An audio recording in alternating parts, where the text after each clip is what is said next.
Hi అండి, welcome back to Revathi's kitchen. ఇవి చూసారా అండి, అలసంద విత్తనాలు అంటారు వీటిని. అలసంద గింజలు, తెలంగాణలో అయితే బొబ్బర్లు అంటారు. ఒక్కొక్క ప్లేస్లలో ఒక్కొక్కలా పిలుస్తారు. సో అలసంద గింజలు మరియు గోంగూర వేసి పుల్లగూర చేస్తారని మీకు ఎవరికైనా తెలుసా? ఒకవేళ తెలిస్తే కింద కామెంట్ బాక్స్లో కామెంట్ చేయండి.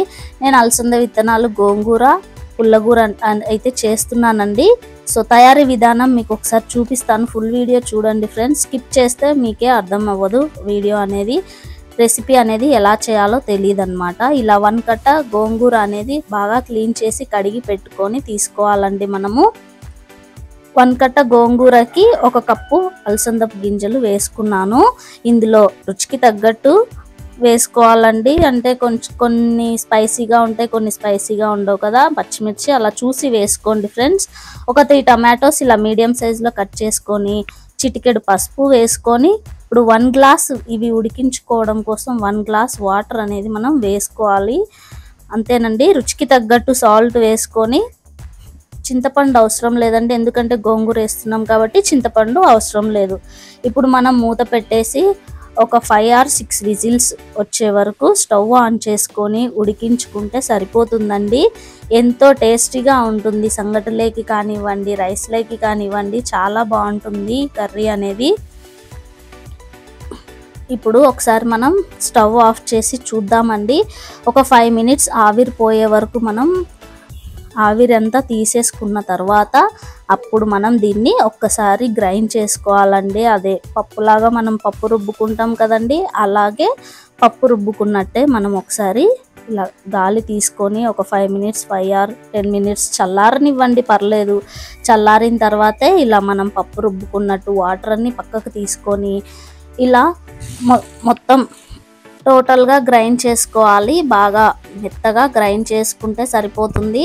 ఇది చాలా పుల్లగా, కారం ఎక్కువ ఉండదు, చాలా టేస్టీగా ఉంటుందండి. నాకు పుల్లగూరలో అయితే ఈ పుల్లగూర, ఆకుకూర పుల్లగూరలు అంటే చాలా ఇష్టం అండి. చాలా ఇష్టంగా తింటాను.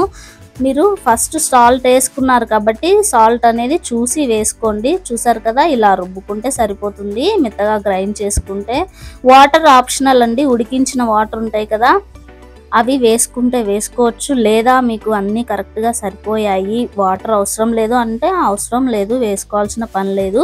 ఇప్పుడు స్టవ్ ఆన్ చేసుకొని ఒక ప్యాన్ పెట్టుకొని మనం ఒక 2 or 3 tablespoon ఆయిల్ వేసుకొని, ఆయిల్ బాగా వేడెక్కిన తర్వాత మనం పప్పుని ఎలా తిరగమాత వేస్తామో, తాలింపు వేస్తామో, సేమ్ ఇది కూడా అలాగేనండి.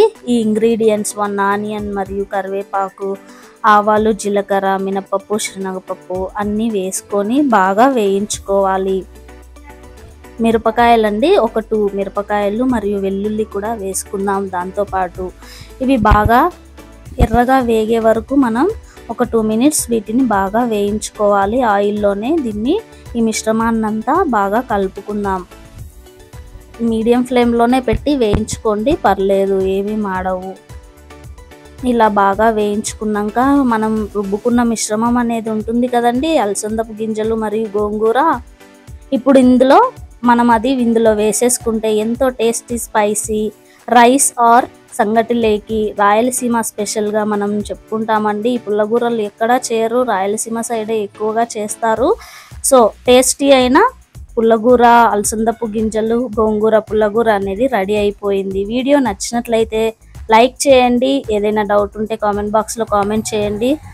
మన ఛానల్ని అందరూ తప్పకుండా సబ్స్క్రైబ్ చేయండి. వీడియో నచ్చితే ఒక చిన్న లైక్ ఇవ్వండి. మరో వీడియోతో మళ్ళీ మీ ముందుకు వస్తాను. Thanks for watching friends. Thank you. By by.